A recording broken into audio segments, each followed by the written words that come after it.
अस्सलाम वालेकुम। जमात हश्तुम मस्मून उर्दू सबक मॉरिशस के सैर। सुगरा मेहदी का लिखा हुआ सबक।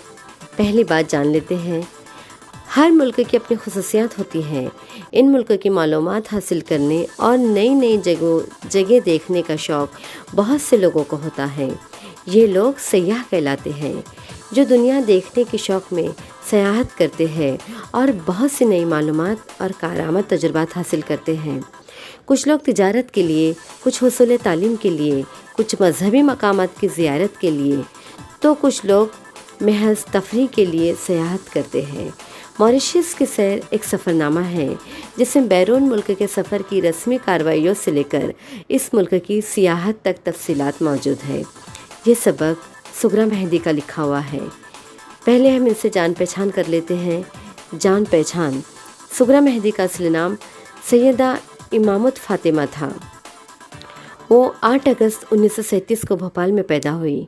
उनके वालिद सैयद अली मेहदी पुलिस इंस्पेक्टर थे। सुगरा मेहदी की इब्तिदाई तालीम अपने दादा की निगरानी में हुई। डॉक्टर आबिद हुसैन उनके मामू और सालेह आबिद हुसैन उनकी ममानी थी। उन्होंने आला तालीम जामिया मिल्लिया इस्लामिया दिल्ली से हासिल की और वहीं प्रोफेसर हो गई। उन्हें बचपन से ही अदब का शौक़ था। उनका पहला नावल पाजवाला 1971 में शाये हुआ। 17 मार्च 2014 को दिल्ली में उनका इंतकाल हो गया। 17 मार्च 2014 को दिल्ली में उनका इंतकाल हुआ। बच्चों, जान लेते हैं मॉरिशस। मॉरिशस एक अनोखा, बहुत ही खूबसूरत जज़ीरा है। मॉरिशस मोरेतानिया बहरहिंद के इंतहाई जुनूब में एक छोटा सा मुल्क है। पूरी दुनिया के सयाह यहाँ सैर करने और छुट्टियाँ एंजॉय करने के लिए आते हैं। सयाहत मॉरिशस का सबसे बड़ा ज़रिया है, ज़रिए आमदन भी बन चुका है। इस मुल्क की बेशतर आबादी मॉरिशस और राडर जज़ीरों में आबाद है, जो सिर्फ 13 लाख के करीब है, जिसमें से जज़ीरा राडर की आबादी का तनासब सिर्फ 2.5% है। इसके अलावा भी और कई छोटे छोटे बेआबाद जज़ीरे हैं जहाँ से यहाँ मोटर बोट्स के ज़रिए सैर व तफरीह के लिए निकल जाते हैं। शायद इन जज़ीरों में कुछ माहीगीर ख़ानदान आबाद होंगे जिनका वहाँ जाने पर ही पता चलता है, क्योंकि यहाँ पर मुख्तलिफ़ किस्म की मछलियाँ दस्तयाब है।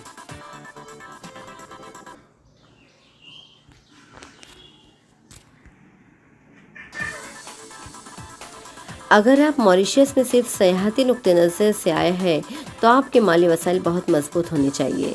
यहाँ कारोबार लगे बंधे उसूलों पर चलता है। सुबह 9 बजे से शाम 5 बजे तक सरकारी तमाम अदारे उसूलों की पाबंदी करते हैं।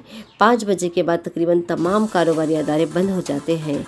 शायद चंद बड़ी सुपर मार्केट 7 से 8 बजे तक खुलती है। मुल्क में ट्रांसपोर्ट का बहुत खूबसूरत नज़्म है। मुल्क के तमाम हिस्सों में तमाम शहरों के बस अड्डों से मुसाफिरों की गाड़ियाँ चलती हैं, मगर तमाम मॉरिशस में शाम 7 बजे के बाद बसें चलना बंद हो जाती है। लीची और नारियल के फल यहाँ बहुत मरगूब है। नारियल का पानी बहुत पिया जाता है। मॉरिशस की ज़मीन इस कदर ज़रख़ेज़ है कि आप यहाँ कोई भी फसल काश्त कर सकते हैं सिवाय धान की। अजीब बात है कि चावल, जो यहाँ के बाशिंदों की बुनियादी ग़िज़ा है, तमाम बाहर के ममालिक से दरामद किया जाता है। मकामी लोगों ने अब सब्ज़ी तरकारी भी उगानी शुरू कर दी है। प्याज, आलू, टमाटर, चुकंदर, गोभी, करेला, भिंडी, कद्दू, खीरे, पालक, बैगन, अरवी और बहुत सी ऐसी सब्ज़ियाँ मकामी तौर पर उगाई जाती हैं, लेकिन बहुत सी ज़मीन काबिल काश्त पड़ी है। पहाड़ों में आपको बंदर और हिरन भी नज़र आएंगे। मॉरिशस के बड़े शहर काबिल दिल शहर है।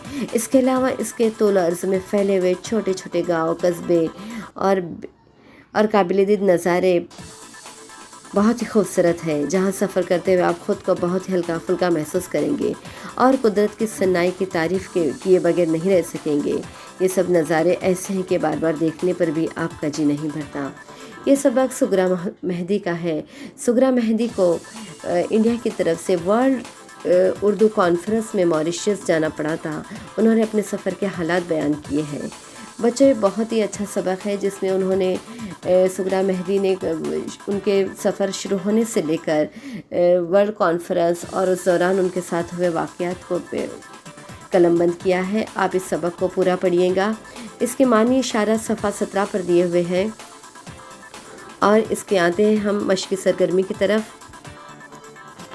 مشقی سرگرمی میں جان پہچان کی مدد سے شبلی خاکہ آپ کو مکمل کرنا ہے، اس کے بعد سبق کا مطالعہ کر کے سرگرمیاں مکمل کرنی ہے، اور جو ہے روا خاکہ اس کو مکمل کرنا ہے موریشیس کا، شجری خاکہ مکمل کرنا ہے۔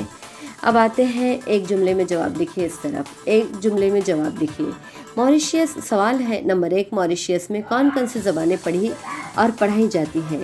جواب، موریشیس میں اردو اور ہندی پڑھی اور پڑھائی جاتی ہے، اور بول چال کی زبان کیرول ہے، سرکاری زبان انگریزی ہے، فرانسیسی زبان بھی یہاں سمجھی جاتی ہے۔ سوال نمبر 2، مصنفہ کو موریشیس آنے کی دعوت کس نے دی؟ جواب، مصنفہ کو موریشیس آنے کی دعوت ان کی طالب علم یاسمین بودھی نے دی۔ سوال نمبر 3، موریشیس کے سفر میں مصنفہ کے ساتھ کون کون تھے؟ جواب، موریشیس کے سفر میں مصنفہ کے ساتھ ساتھ سید حامد صاحب اور ان کی بیگم تھیں۔ سوال نمبر 4، لکھنؤ کے میئر گپتا جی نے کس کانفرنس میں کس موضوع پر پرچہ پڑھا؟ جواب، لکھنؤ کے میئر گپتا جی نے اردو کانفرنس میں جو پرچہ پڑھا تھا اس کا موضوع تھا اردو اور سیکولرزم۔ سوال نمبر 5، گارڈن پارٹی میں خواتین کس طرح کا لباس پہنے ہوئی تھیں؟ جواب، گارڈن پارٹی میں کچھ خواتین گجراتی لباس میں، کچھ مغربی اور کچھ شلوار قمیض میں تھیں۔ سوال نمبر 6، ورلڈ کانفرنس میں یوسف صاحب کیوں نہیں شریک ہو سکے؟ جواب، ورلڈ کانفرنس میں یوسف صاحب یعنی دلیپ کمار بیمار ہونے کی وجہ سے شریک نہ ہو سکے۔ سوال نمبر 7، مصنفہ کا خوشی کے مارے برا حال کیوں ہو گیا؟ جواب، مصنفہ کا خوشی کے مارے برا حال تب ہوا جب انہیں معلوم ہوا کہ وہاں کے کاروباری لوگ بھی اردو ورلڈ کانفرنس سے اور انڈیا سے دلچسپی رکھتے ہیں۔ سوال نمبر 8، موریشیس کس لیے مشہور ہے؟ جواب، موریشیس اپنے خوبصورت ساحلوں کے لیے مشہور ہے۔ سوال نمبر 9، موریشیس کانفرنس کے منتظمین نے پروگرام کس طرح ترتیب دیا؟ جواب، موریشیس کانفرنس 3 دن تک جاری رہا، زیادہ تر مقالوں میں اس کا بیورا پیش کیا گیا، اردو کہاں کہاں بولی اور پڑھی جاتی اور سکھائی جاتی ہے، کانفرنس میں اس بات کو بتایا گیا، اور اس طرح سے جو کانفرنس کے منتظمین نے انڈیا کے لوگوں کو بھی کوئی غیر نہیں سمجھا، باہر کے لوگوں کو بھی غیر نہیں سمجھا، سب کو بالکل ایسا لگا کہ یہ کانفرنس اپنے ہی مقام پر ہو رہی ہے۔